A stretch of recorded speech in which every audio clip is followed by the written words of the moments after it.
তাই অন্য আমি সরকারের কাছে জানা যাচ্ছে সমস্ত সরকারি বেসরকারি চাকরি থেকে এলাকা তুলে হবে। আপনাদের বর্তমান আমাদের জন্য একটা মহামারী দিয়েছে। আপনাদের মহামারী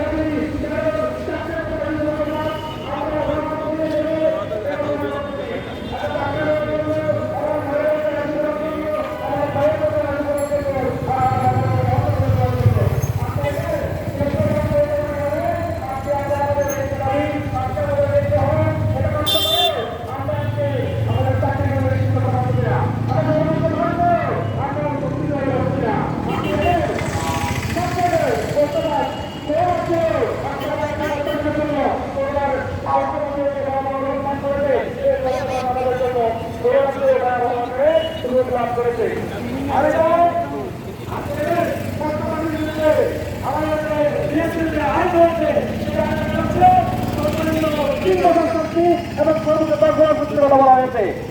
আমি সরকারের কাছে আজকের মানববন্ধন থেকে আমি দাবি তুলতে চাই, যারা প্রশ্ন পাশ করবে, যারা নিয়োগ জালিয়াতি করবে, যারা নিয়োগ দুর্নীতি করবে, এই প্রশ্ন পাশকারী এই নিয়োগ দুর্নীতির আরো সর্বোচ্চ শাস্তি ব্যবস্থা করতে হবে।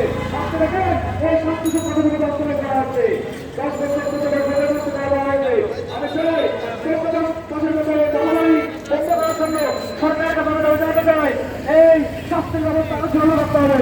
আপনি দেখেন আমরা ছাত্র সংগঠন করার কারণে দেখেন ছাত্র মহাপরিচালককে ওএসডি করা হয়েছে। আপনি দেখেন কিন্তু এই ওএসডি তাকে বসে বসে বেতন না দিয়ে আমি সরকারের কাছে দাবি করতে চাই, একটু কর্ম করতে চাই। সেই কর্মকর্তাগণ এই কর্মকর্তা সরকার